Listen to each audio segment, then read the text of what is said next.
Welcome back students. आज हम environmental issues of valuation के बारे में बात करेंगे।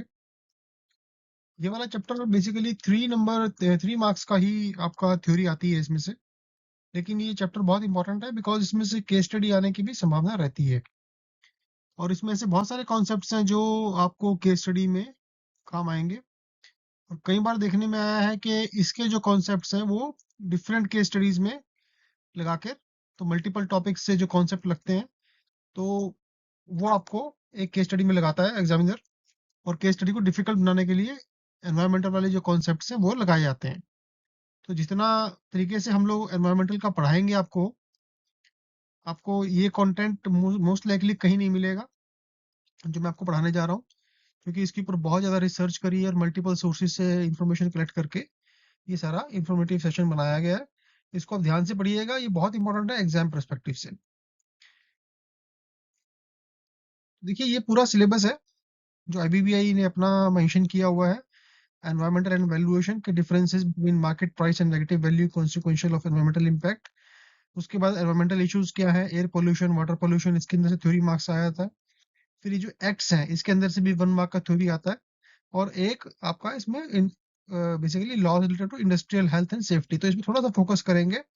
लेकिन मेन जो इसमें टॉपिक है वो है contamination property, contamination of property, valuation of contaminated properties, cost to cure, कि उसका क्योर कैसे होगा, स्टिग्मा वैल्यू कैसे निकालनी है प्रॉपर्टी की।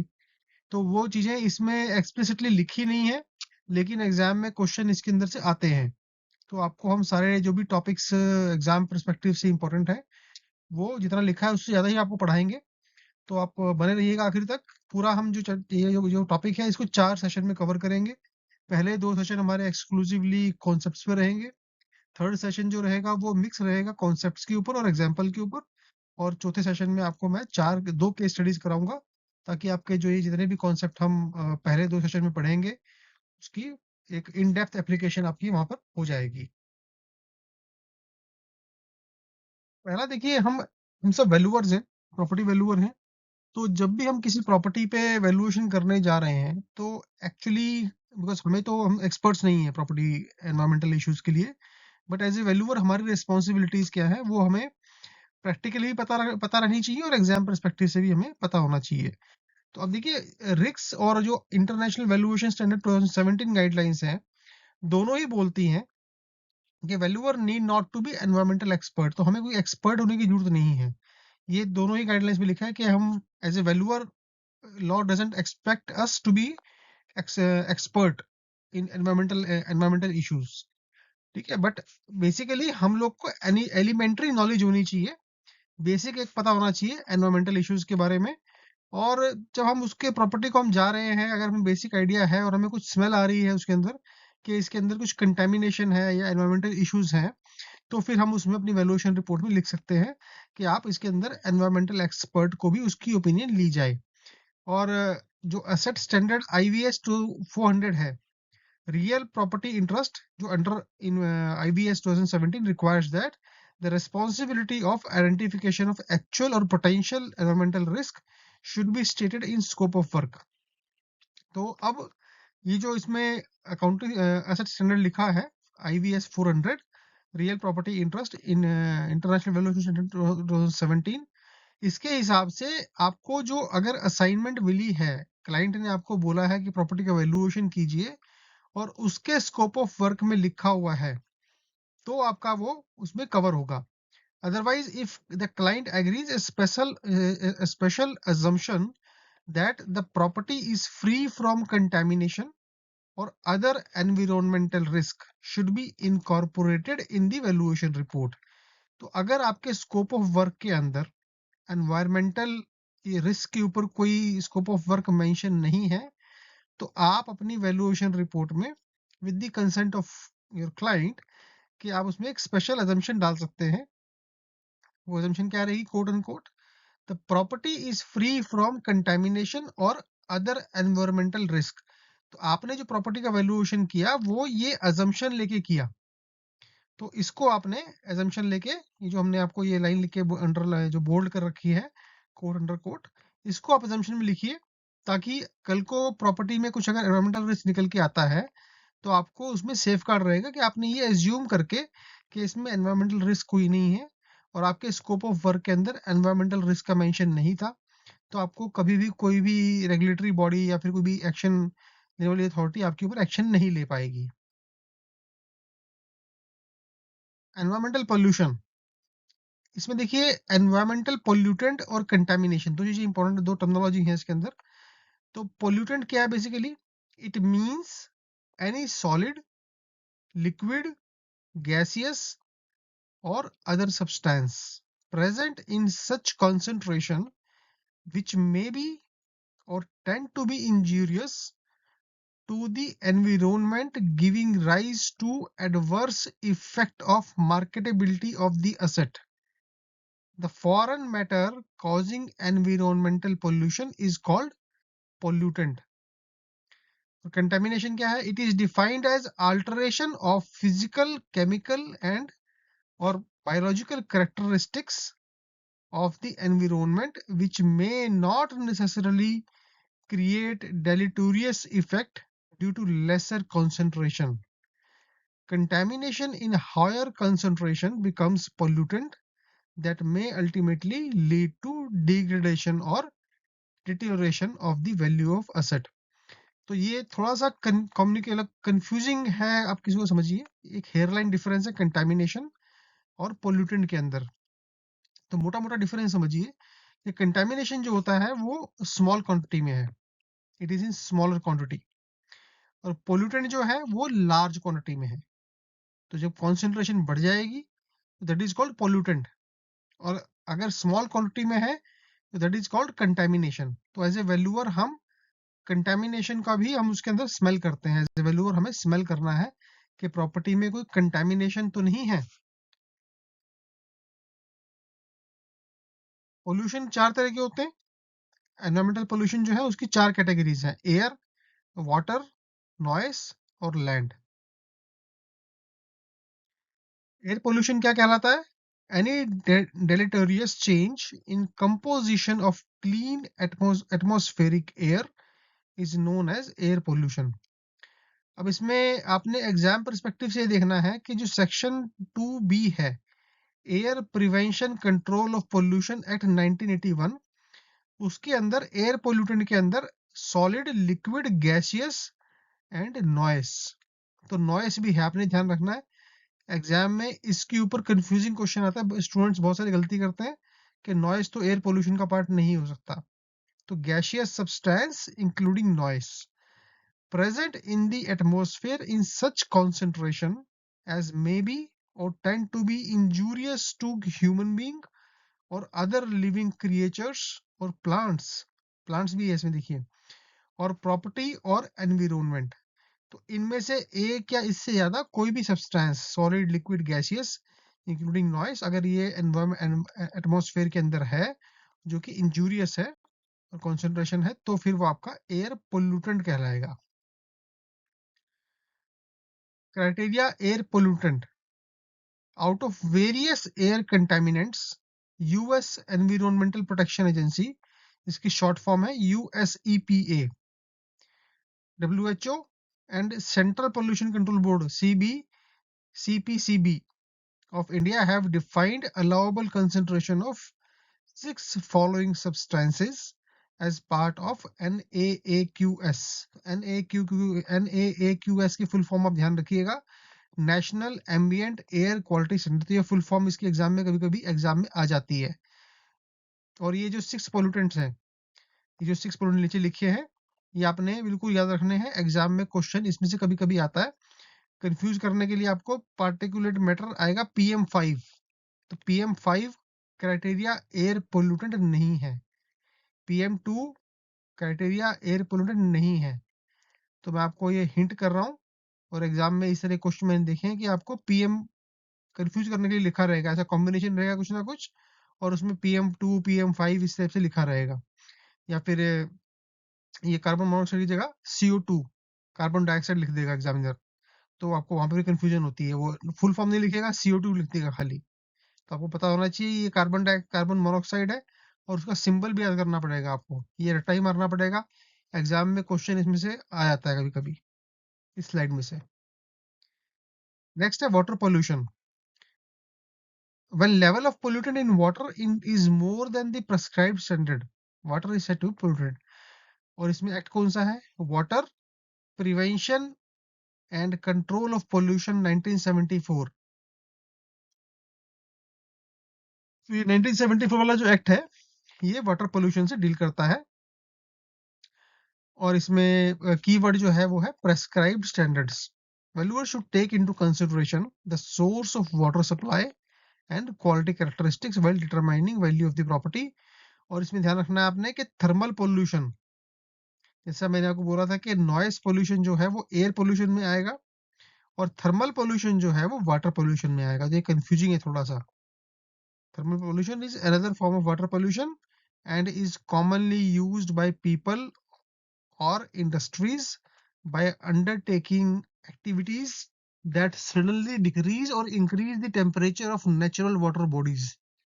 तो थर्मल पोल्यूशन क्या होता है कि आपका सडनली जो भी वाटर बॉडीज है ना, आपमें नहर है, तालाब है, उसका टेम्परेचर घट जाए या बढ़ जाए, उसमें कुछ केमिकल डाल दिए या गर्म पानी डाल दिया या कुछ बायो प्रोडक्ट डाल दिया फैक्ट्री का, उसकी वजह से टेम्परेचर घटना शुरू हो जाए या बढ़ना शुरू हो जाए, और उसके अंदर जो नेचुरल रिसोर्सेज हैं जैसे कि आपके मछली है और जो भी उसमें प्लांट्स हैं पानी के अंदर, वो उसकी एक्वेटिक लाइफ के ऊपर आपका उस पर कॉन्सिक्वेंसेज और इम्पैक्ट आना शुरू हो जाए। नेक्स्ट है नॉइस पोल्यूशन। तो transmission of noise which is capable of producing psychological impact on individual is called noise pollution. तो नॉइस पोल्यूशन की आपने डेफिनेशन याद रखनी है। इसमें कीवर्ड याद रखना है कि फिजियोलॉजिकल इम्पैक्ट। तो ये आपने याद रखना है, फिजियोलॉजिकल आपका आएगा। Hearing loss is becoming frequent phenomena in many urban countries. इसमें जो इसका साइड इफेक्ट है वो हियरिंग लॉस है। उसके बाद valuation of property is dictated by its location.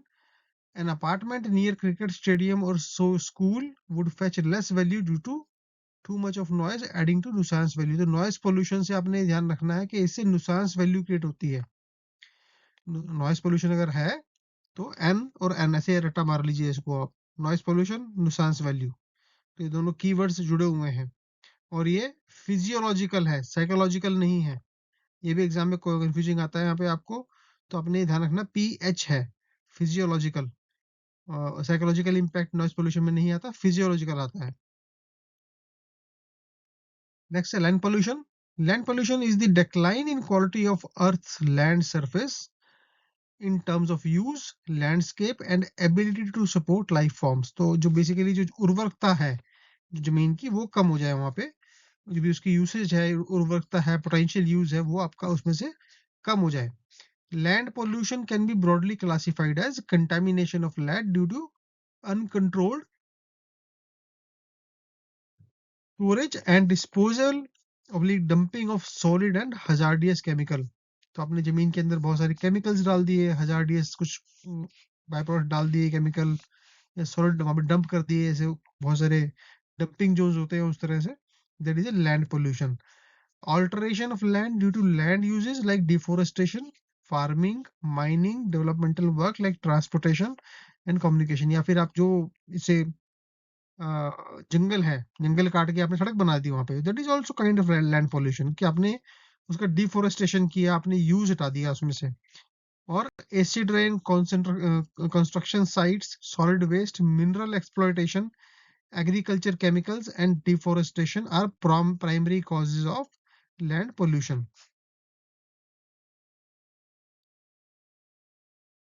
Environmental degradation, इसके causes क्या है? Different kind of human activities such have led to environmental degradation। Environmental changes are based on many factors like urbanization, industrialization, overpopulation, economic growth, deforestation and intensification of agriculture। बहुत ज़्यादा आपने agriculture कर दिया, deforestation कर दिया, बहुत ज़्यादा usage of energy and transportation. तो ये सारे फैक्टर जो हैं, इसमें से एक या उससे ज़्यादा फैक्टर जो है वो रीजन होता है, कॉज होता है एनवायरमेंटल डिग्रेडेशन का। Restoration of environmental degradation. तो अब ये एनवायरमेंटल की वजह से चीजें, एनवायरमेंटल खराब तो हो गया, अब उसको ठीक कैसे करना है? तो ठीक करना मतलब रिस्टोरेशन। तो रिफॉर्म करंट सिस्टम, आपका जो लॉज है, कानून है, उसको आप थोड़ा स्ट्रिक्ट कीजिए।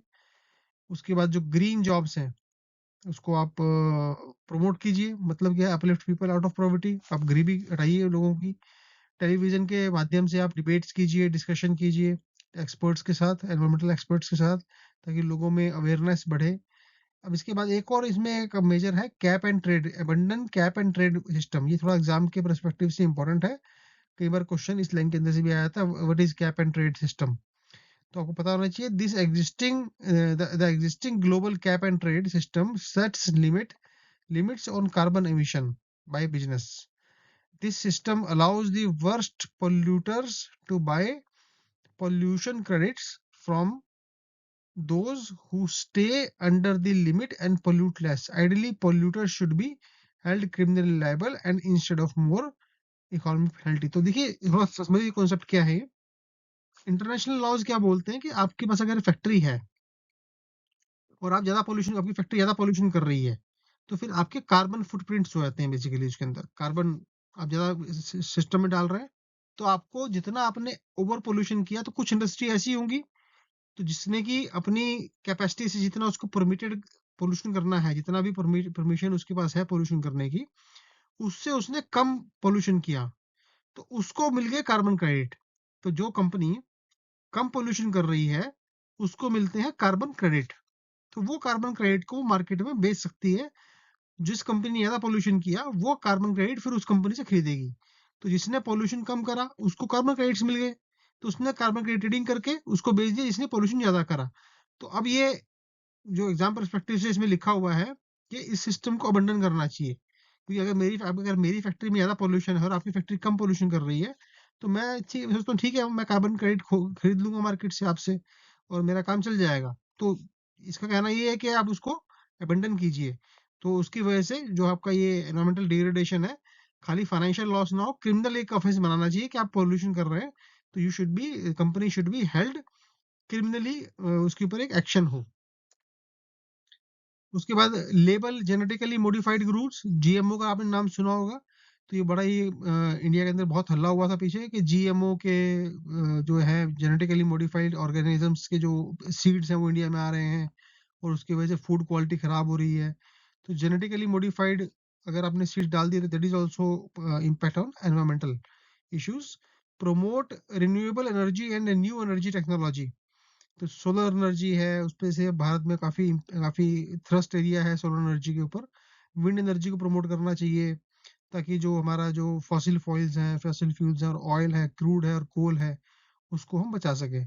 स्टॉप एनवायरमेंटली हार्मफुल सब्सिडीज, तो जो गवर्नमेंट बहुत सारी सब्सिडीज देती है इंडस्ट्रीज को, अगर कोई ऐसी इंडस्ट्री है जो कि पोल्यूशन काफी ज्यादा कर रही है, तो उसको गवर्नमेंट जो है अपनी सब्सिडी को कम करे या खत्म करे टेक्निकली, ताकि वो प्रमोट ना हो और पोल्यूशन करने के लिए।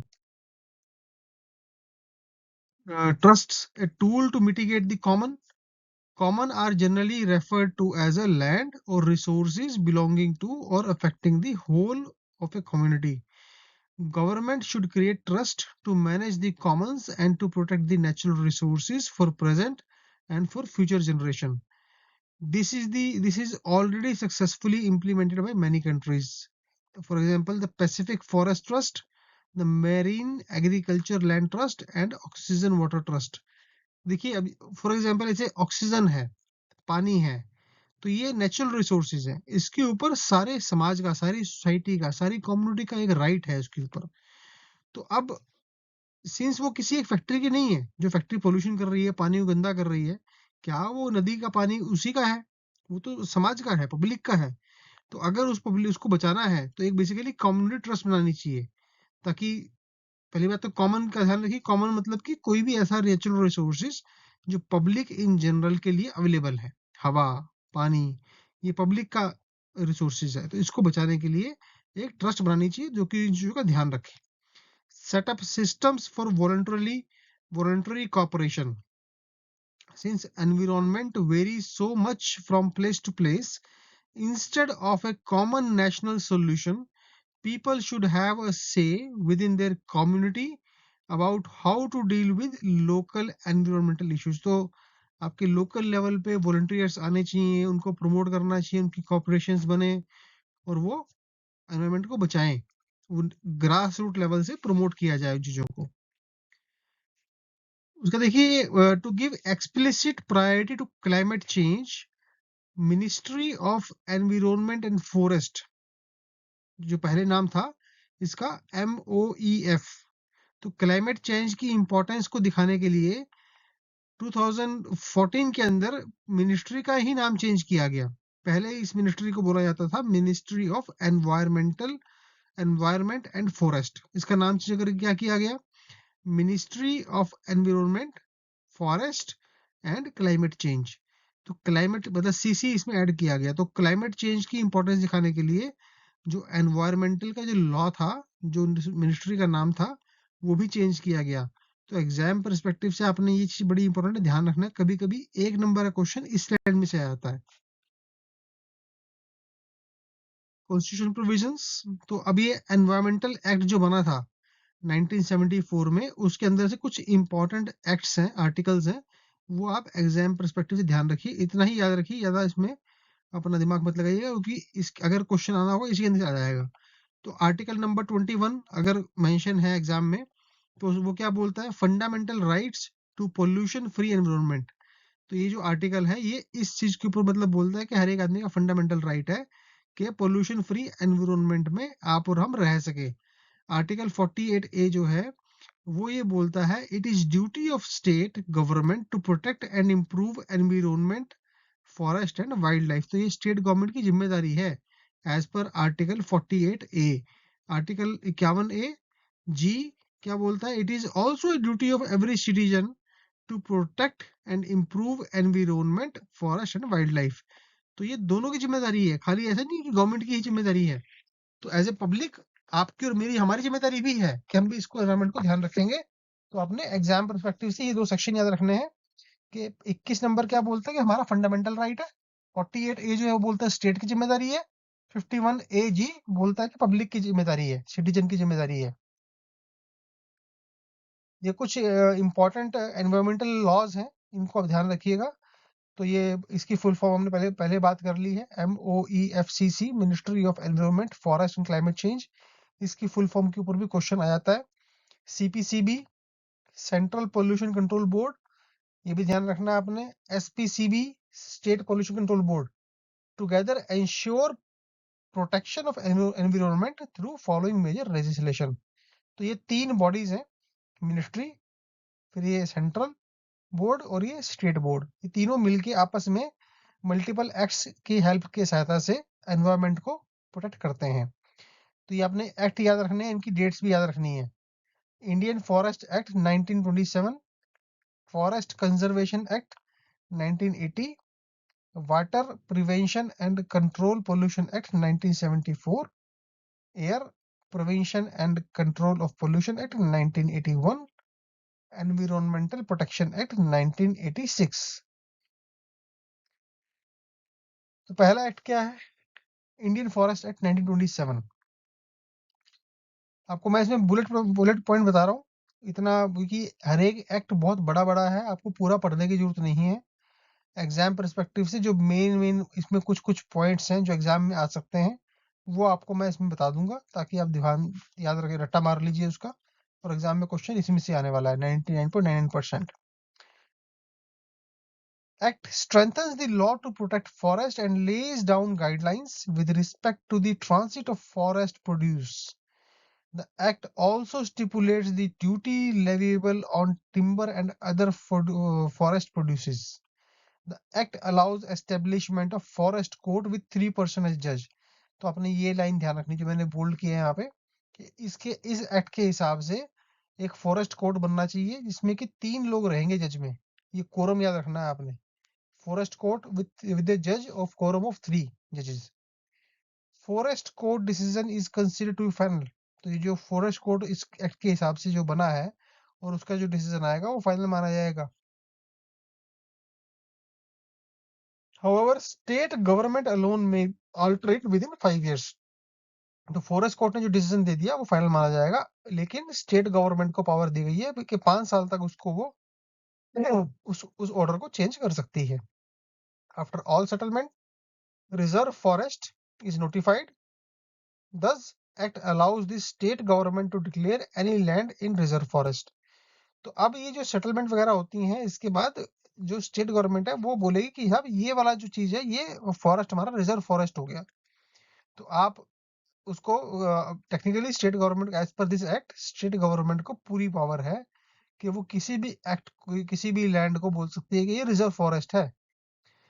Act also allows appointment of forest settlement officers. तो इस एक्ट के हिसाब से स्टेट गवर्नमेंट को अथॉरिटी है कि वो फॉरेस्ट सेटलमेंट ऑफिसर्स की अपॉइंटमेंट कर सके। और इसे पिनल प्रोविजंस क्या है, 6 महीने की जेल या फिर अप टू 500 रुपीज का फाइन। तो ये आपने पिनल प्रोविजन याद रखना है। कई बार देखा है मैंने एग्जाम में क्वेश्चन इसमें से आता है कि पिनल प्रोविजंस क्या है। और ये फॉरेस्ट कोड विद 3 जजेस, ये भी इसके अंदर से क्वेश्चन जो मैंने बोल्ड किया हुआ इसको आप ध्यान रखिएगा। क्वेश्चन इसके अंदर से ये आने वाला है मोस्ट लाइकली, 3-4 क्वेश्चन बनते हैं इसमें से। The act will also act was into force till 1980 when it was realized that protecting forest for timber production alone was not acceptable. To protect entire biodiversity of the forest, the new act called Forest Conservation Act was enacted in 1980 and subsequently amended in 1988 and rules were amended in 1992. तो ये forest act जो है ये जब अंग्रेजों के जमाने तो बना दिया है इसको, लेकिन जब अंग्रेज चले गए, जब भारत आजाद हुआ उसके बाद इस चीज के समझ समझ में आई कि इस एक्ट को हमें चेंज करना चाहिए। और 1980 के अंदर एक नया एक्ट बनाया गया जिसको बोला गया फॉरेस्ट कंजर्वेशन एक्ट।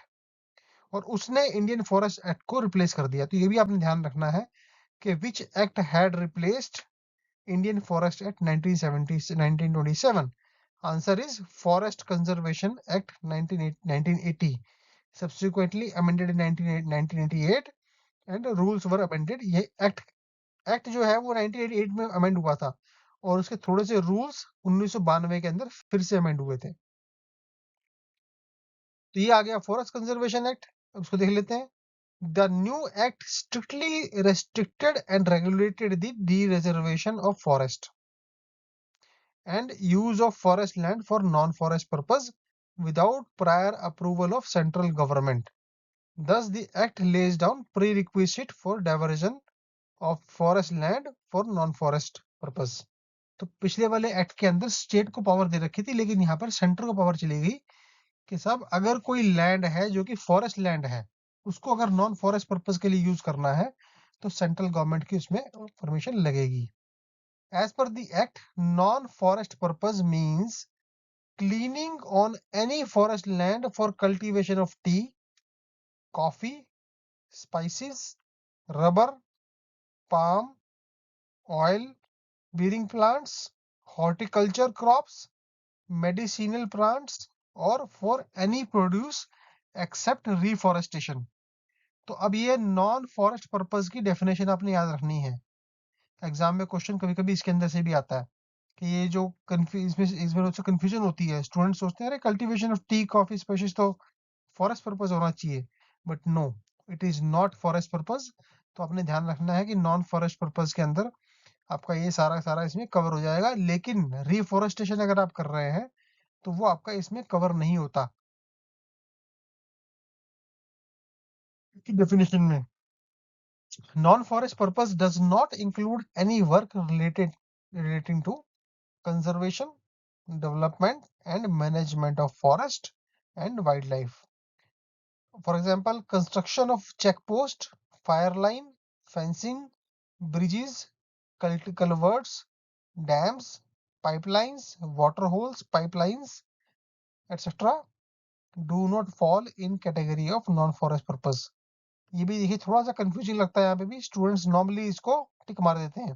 तो अगर आपके उस फॉरेस्ट लैंड के ऊपर चेक पोस्ट बन रहे हैं, फायर लाइन बना रखे हैं, फेंसिंग बना रहे हैं, ब्रिजेस कलवर्ट्स बना रहे हैं, अगर डैम्स बना रहे हैं उसके अंदर, राइट, वाटर होल्स बना रहे हैं, तो ये सारी कुछ भी अगर इसमें से कंस्ट्रक्शन हो रही है तो वो नॉन फॉरेस्ट पर्पज में नहीं माना जाएगा।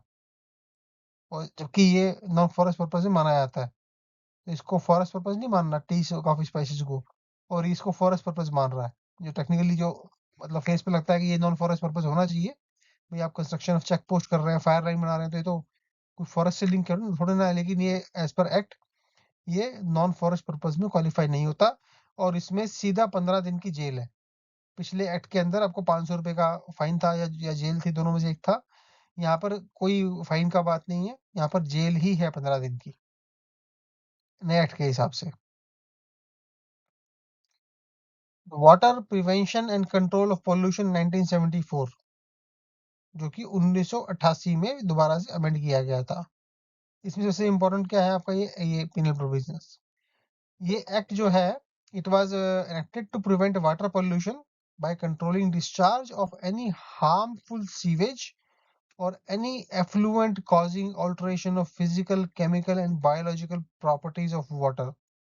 The act allowed creation of CPCB and SPCB, ये central pollution control board and state pollution control board. तो आपने ध्यान रखना है कि वाटर जो ये एक्ट था 1974, इसकी वजह से ये बने थे सीपीसीबी एंड एसपीसीपी। और section 16A talks about CPCP and 7B talks about SPCP to monitor water pollution. और इसमें पेनल्टीज क्या है वायोलेशन के लिए? जेल एंड 3 मंथ्स, 3 महीने से लेके 6 साल तक की जेल हो गई, plus fine up to 5,000 rupees per day. तो आपने ये भी ध्यान रखना है ये कौन से एक्ट की वजह से सीपीसीपी एंड एसपीसीपी की एग्जिस्टेंस आई थी। वो वाटर पोल्यूशन एक्ट है, और ये पीनल प्रोविजन, जेल और per day penalty. Air pollution act 1981, the act was enacted to prevent air pollution by controlling discharge of solid, liquid, gas and noise। पहले में बात कर ली है एनवायरमेंट के अंदर। इसके बाद it also asked CPCB and SPCP to prevent air pollution. तो बेसिकली जो ये central pollution control board and state pollution control board जो बने थे, वो बने थे वाटर पोल्यूशन कंट्रोल करने के लिए। लेकिन सब्सिक्वेंटली जब एयर पोल्यूशन की बात आई तो इनको बोला गया कि आप एयर पोल्यूशन भी आप ही कंट्रोल कीजिए। As per the act, industrial units require license from SPCB. तो आपने ये ध्यान रखना है कि जो ये एक्ट है, एयर पोल्यूशन एक्ट, इसके हिसाब से आपको अगर कोई यूनिट लगानी है, इंडस्ट्रियल फैक्ट्री लगानी है, तो आपको एसपीसीबी से परमिशन चाहिए, लाइसेंस लगेगा, ना कि सीपीसीबी से। और पेनल प्रोविजंस क्या है?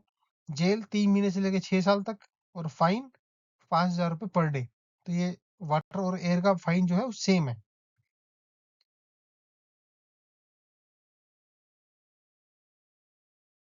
नेक्स्ट आपका है एनवायरमेंटल एक्ट 1986।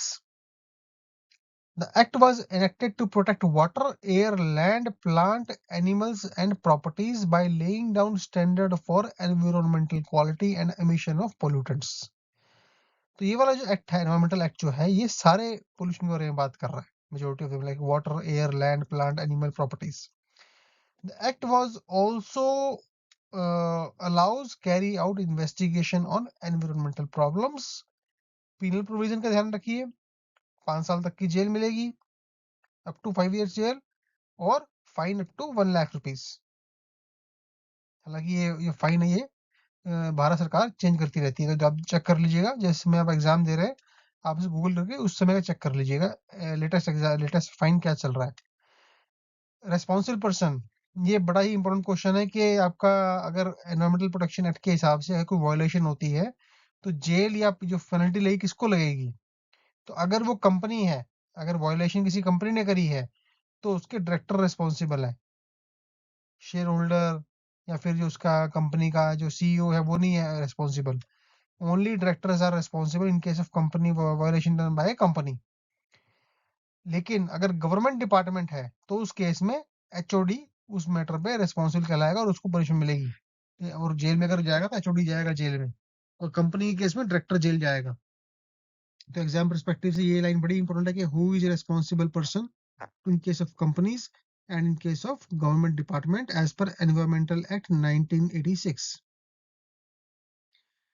ये बाकी कुछ और एक्ट है, इनको आप थोड़ा सा आप स्नैपशॉट ले लीजिए, और एग्जाम पर्सपेक्टिव से कभी कभी कुछ आ जाता है, तो मैंने इसको ऑर्डर में डाल रखा है, क्रोनोलॉजिकल ऑर्डर में, ताकि आपको इजीली याद हो जाए। एक्ट तो बहुत सारे हैं इसके बाद में, लेकिन एग्जाम पर्सपेक्टिव से इतना आप अगर मेमोराइज कर लेंगे, बिल्कुल याद मत कीजिएगा, जितना दिमाग में बैठ जाए अच्छी बात है, बट छोड़ दीजिएगा अदरवाइज। इसमें से 1 नंबर का थ्योरी क्वेश्चन ही आएगा, अगर आएगा किस्मत खराब हुई, वैसे नहीं आता है।